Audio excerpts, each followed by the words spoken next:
जोहार, मैं आनंद कुमार, मेरे साथ हैं जयप्रकाश राय जो वरिष्ठ पत्रकार हैं, चमक टाइना के संपादक हैं। आपका स्वागत है जयप्रकाश जी। जी धन्यवाद, नमस्कार।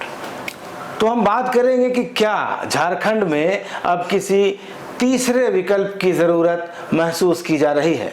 क्या झारखंड में भाजपा के नेतृत्व वाले एनडीए और जेएमएम कांग्रेस की अगुवाई वाले यूपीए के अलावा झारखंड को किसी तीसरे नेतृत्व की जरूरत है। इस पर करेंगे चर्चा, लेकिन पहले चैनल को सब्सक्राइब कर लीजिए। तो मैं बात कर रहा था कि क्या झारखंड को किसी तीसरे नेतृत्व की जरूरत है जो बीजेपी और कांग्रेस से अलग हो। एक ऐसा नेतृत्व जो झारखंडी अस्मिता, झारखंडी पहचान, झारखंड के जल जंगल जमीन और भाषा को लेकर सचमुच गंभीर है।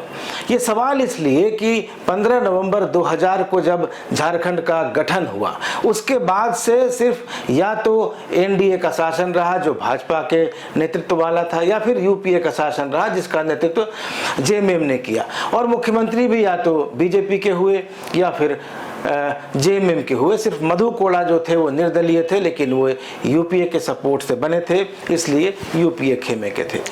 तो झारखंड में जो मुद्दे हैं वो कमोबेश आज भी वही मुद्दे हैं जो झारखंड बनने के पहले थे, जिन मुद्दों को लेकर झारखंड की लड़ाई लड़ी गई थी, अलग झारखंड की। तो आखिर क्या कारण रहा कि इन 22 सालों में मुद्दे वही हैं। कोई भी सरकार झारखंड का विकास नहीं कर पाई, झारखंड जिन मुद्दों को लेकर बनाया गया उन पर कोई कार्रवाई नहीं हुई। तो क्या अब कोई ऐसा तीसरा नेतृत्व उभरेगा झारखंड में जो झारखंडी अस्मिता की बात करेगा, जो झारखंडी जल जंगल जमीन भाषा और यहाँ के लोगों की प्रगति उन्नति की बात करेगा। इन्हीं मुद्दों पर चर्चा करेंगे जयप्रकाश जी से। तो जयप्रकाश जी, आपका क्या सोचना है कि क्यों, क्या इसके कारण क्या रहे पिछले 22 सालों में जो झारखंडी अस्मिता की आज तक बात होती है पर उसका कुछ होता नहीं है, मुद्दे वहीं रहते हैं। देखिए, सबसे बड़ी बात है कि जैसा आपने कहा कि जो दो बड़े दलों ने झारखंड पर प्रत्यक्ष या अप्रत्यक्ष रूप से जिनका शासन रहा, तो इन दोनों दलों की ओर से कभी ऐसी कोई पहल स्पष्ट रूप से नहीं की गई, दिखी नहीं।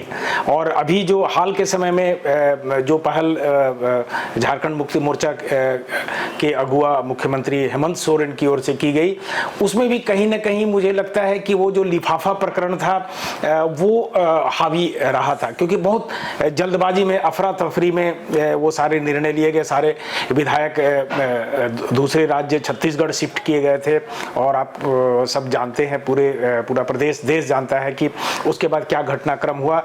और उन विधायकों को लाया गया और झारखंड का विशेष सत्र विधानसभा का बुलाया गया, और वहाँ ये जो 1932 आधारित जो बिल पारित किया गया, तो ये लेकिन उसमें इतने सारे एक दूसरे की विसंगतियां थी। हाँ, कानूनी पेच भी बहुत थे कि बाद में वो हाई कोर्ट में खारिज हो गए। और भारतीय जनता पार्टी ये जो 1932 वाला झारखंड मुक्ति मोर्चा का बहुत आरंभिक काल से, बल्कि कहा जाए कि झारखंड अलग राज्य की जो लड़ाई लड़ रही थी उस समय से ये स्टैंड था। और भारतीय जनता पार्टी को वो सूट नहीं करता है। भारतीय जनता पार्टी ने जो नियोजन नीति बनाई उसमें चूंकि ये फिर वही भीतरी बाहरी वाली बात हो जाती है, और भले झारखंड अलग राज्य बन गया हो, लेकिन अभी तक आपने जैसा कहा, जैसे केवल एड्रेस बदला है, वो सारी चीजें, वो सारे मुद्दे अभी भी वहीं के वहीं रह गए। झारखंड अलग राज्य बना, लेकिन जिन मुद्दों को लेकर जल जंगल जमीन की आज भी बात 22 सालों के बाद की जा रही है, तो निश्चित रूप से कहीं ना कहीं वो पहल सरकार के स्तर पर नहीं हो पाई। राजनीतिक जो इच्छा शक्ति की बात कही जाती है हम पत्रकारों के बीच में, उसका भी कहीं ना कहीं निश्चित रूप से अभाव दिखा है। नहीं, एक ये भी है कि कोई दल अगर सत्ता में आ जाता है तो फिर वो पावर को एंजॉय करने लगता है। फिर वो दिन जो डे टू डे की एक्टिविटीज़ हैं उनमें वो लोग इतना रम जाते हैं कि उनको फिर जनता की भावनाओं तक पहुंचने का, या जनता के जो सवाल हैं या जो राज्य के सवाल हैं उन पर वो उतना ध्यान नहीं देते जितना डे टू डे बिजनेस पर देते हैं। तो ऐसे में जब राज्य ने 22 सालों में यूपीए का शासन देख लिया, बीजेपी और उसके गठबंधन का भी शासन देख लिया, तो क्या ऐसे किसी नेतृत्व की पहल होनी चाहिए या कोई ऐसा तीसरा विकल्प ऐसा उभरना चाहिए या उभरता हुआ है जो आपको दिखाई दे सकता है, दिखाई दे रहा है कि ये आगे चलकर ये राजनीतिक नेतृत्व बन सकता है या कोई तीसरी शक्ति? देखिए, तीसरे विकल्प की जहां तक बात है, अभी दो खेमा है, यूपीए कहा जाए और एनडीए भले भारतीय जनता पार्टी और आजसू ने मिलकर चुनाव नहीं लड़ा, लेकिन बाद में ये दोनों लगभग साथ ही हैं। तो यूपीए और एनडीए, इनसे इतर जो विधायक हैं, एक समय आपको याद होगा कि एक मोर्चा भी बना था, उसमें सरजू राय थे और उस समय आजसू के विधायक इसी खेमे में आते थे और झारखंड लोकतांत्रिक मोर्चा इन्होंने बनाया था। तो वो 5 भी अब बिखर चुका है। तो अभी अगर तत्काल में देखा जाए तो वो बहुत कुछ उसमें अब बचा नहीं है। आजसू चूंकि फोल्डर में चला गया एनडीए के, क्योंकि रामगढ़ चुनाव में भी उन्होंने साथ मिलकर लड़ा था, तो इसलिए मैंने पूछा कि कोई इन दोनों से हटके कोई क्या तीसरा नेतृत्व उभरता दिख रहा है या उभरने की संभावना? और अभी जो आप जिस ओर इशारा कर रहे हैं, वो जो छात्र आंदोलन बहुत एग्रेसिव रहा, इसमें कहीं दो राय नहीं, और कहा जाए कि सरकार को एक तरह से हिलाकर रख दिया है उस आंदोलन ने। और उसको भले कहा जाए, सत्ता पक्ष की ओर से कहा जाता है कि भाजपा द्वारा प्रायोजित है, भाजपा स्पॉन्सर्ड ये आंदोलन है, लेकिन कहीं ना कहीं ये मुद्दा बहुत पहले से छाया रहा है। और आपने देखा होगा कि जो लोग कभी इस सरकार के खुलकर सपोर्टर थे और भारतीय जनता पार्टी को एकदम पानी पी पी कर कोसते थे, गालियां देते थे नियोजन नीति के खिलाफ, आज बिल्कुल उसी भाषा का प्रयोग हेमंत सोरेन या इस सरकार के खिलाफ हो रहा है। तो हमने कभी 5 साल पहले सोचा भी नहीं था कि ये स्थिति आएगी कि जब झारखंड मुक्ति मोर्चा के नेतृत्व वाली सरकार बनेगी और उनको इन सारे जो आरोपों कहे या ऐसे हमलों का सामना करना पड़ेगा। तो ये आपने कहा बिल्कुल कि सत्ता में आने के बाद मुद्दे वहीं रह जाते हैं, चाहे वो राष्ट्रीय स्तर पर हो, राज्य स्तर पर हो, और फिर सत्ता पक्ष की एक अपनी बिरादरी होती है, फिर वो चाहे हम बैठे, आप बैठे, कोई बैठे, वो फिर उसी भाषा का प्रयोग करता है। छात्र जैसे आंदोलनरत हैं, हेमंत सरकार के दौरान छात्रों के 2 बड़े आंदोलन हो चुके, 2 विधानसभा सत्रों के दौरान। पिछली बार बजट सत्र के दौरान भी लाठी चली, काफ़ी हंगामा हुआ, और अब छात्रों ने ये कहा है कि वो 3 दिनों का 72 घंटे का एक लंबा आंदोलन करेंगे, जिसमें आखिरी में मुख्यमंत्री आवास का घेराव किया जाएगा 18 तारीख को। तो ये छात्र आंदोलन जो कि अभी छात्र नेताओं के पास है, उनका एक ही एजेंडा है कि उनको नौकरी चाहिए, नियुक्ति चाहिए झारखंडी छात्रों को किसी भी कीमत पर। लेकिन क्या ये लगता है आपको कि ये जो छात्र आंदोलन है ये एक राजनीतिक विकल्प भी बन सकता है? क्योंकि 74 का आंदोलन हम लोगों ने देखा है, उस समय तो ज़्यादा बड़ा नहीं था, आप भी उतने बड़े नहीं रहे होंगे, लेकिन हम लोगों ने बाद में अपनी पीढ़ी से जैसा सुना, तो उस आंदोलन का नेतृत्व बाद में उन्होंने जयप्रकाश नारायण को दिया। पहले यह आंदोलन असंगठित रूप से शुरू हुआ था, बाद में जेपी के नेतृत्व में इसने पूरे देश की धारा बदल दी। तो क्या झारखंड के सामने एक ऐसा मौका है जब युवाओं का यह आंदोलन किसी ऐसे नेतृत्व के हाथ में चला जाएगा जो एक बार झारखंड की धारा बदल दे और जिन सवालों को लेकर झारखंड बना है उस पर गंभीरता से काम हो? नहीं, देखिए, आपने बिल्कुल सही कहा कि इस हालात वही हैं, लेकिन आज कोई जयप्रकाश नारायण नहीं है, बिल्कुल ऐसा कोई नेतृत्व करता। हम जिन लोगों को देखते हैं, चाहे वो सूर्य सिंह बेसरा हो या सालखर मुर्मू जैसे लोग हैं, तो इनकी एक्सेप्टेबिलिटी वैसी है नहीं। तो तत्काल में निश्चित रूप से छात्रों का जो नेतृत्व करता है उसमें कुछ ऐसे नाम आते हैं। जयराम महतो अभी बहुत एक उभरता हुआ छात्र नेता वो के रूप में वो स्थापित हो रहे हैं, तो ऐसे एक दो नाम हैं।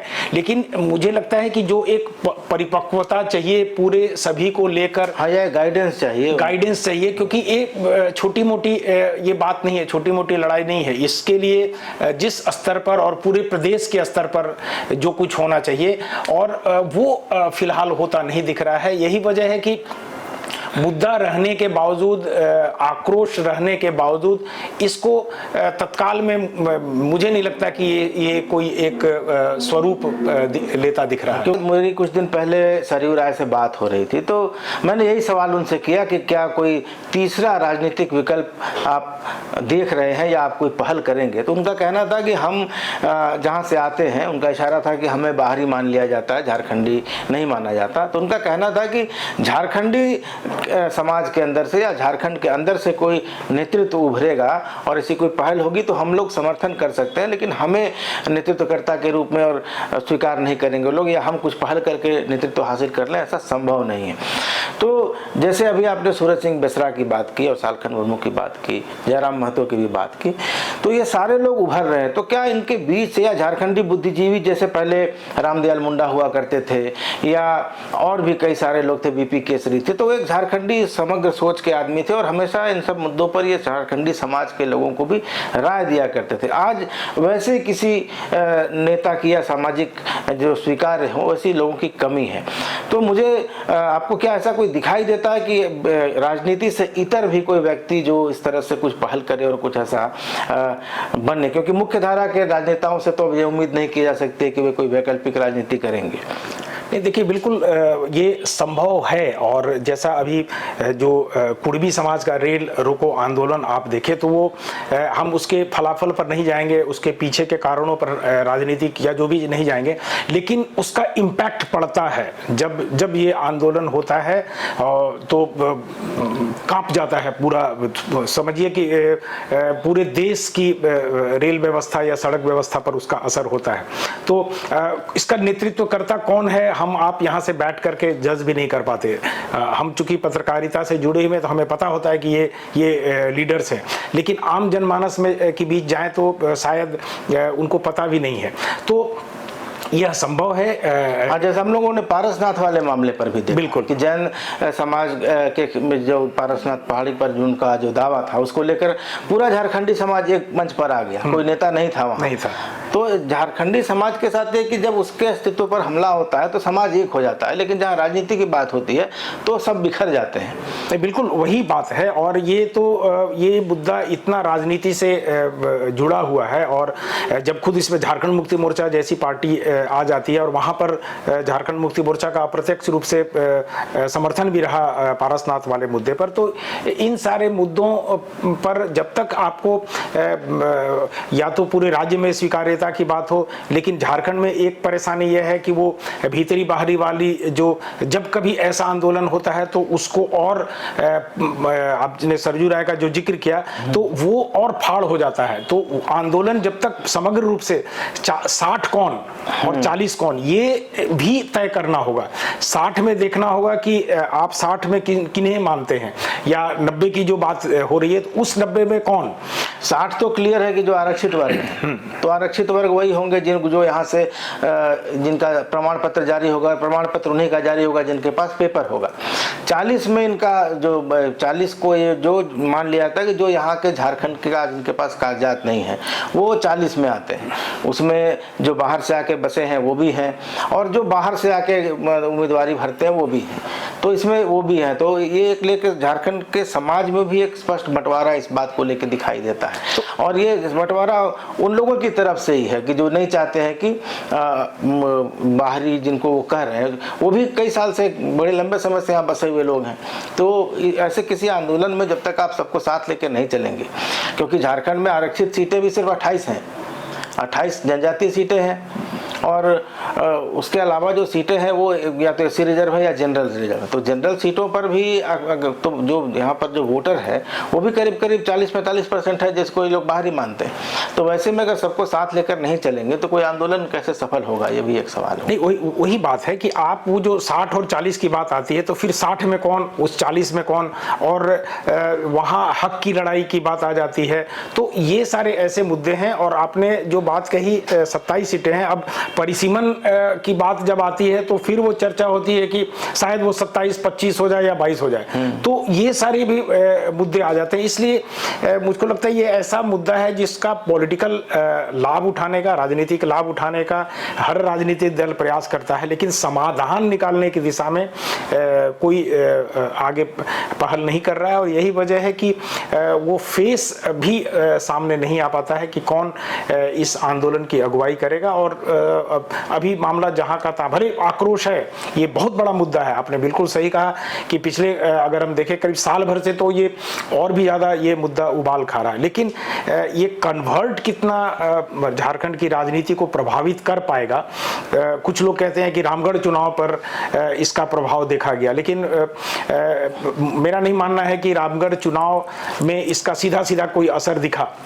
रामगढ़ चुनाव में हम आप जानते हैं कि कांग्रेस का भी अंतर्विरोध वहां काम किया है, तो लेकिन अब इसको उससे जोड़ दिया जाता है, तो इसी तरीके का की राजनीतिक नफा नुकसान की बात होती रहेगी। और अभी ये ज्वलंत मुद्दा होने के बावजूद इसका तत्काल में समाधान निकलता मुझको नहीं दिखता है।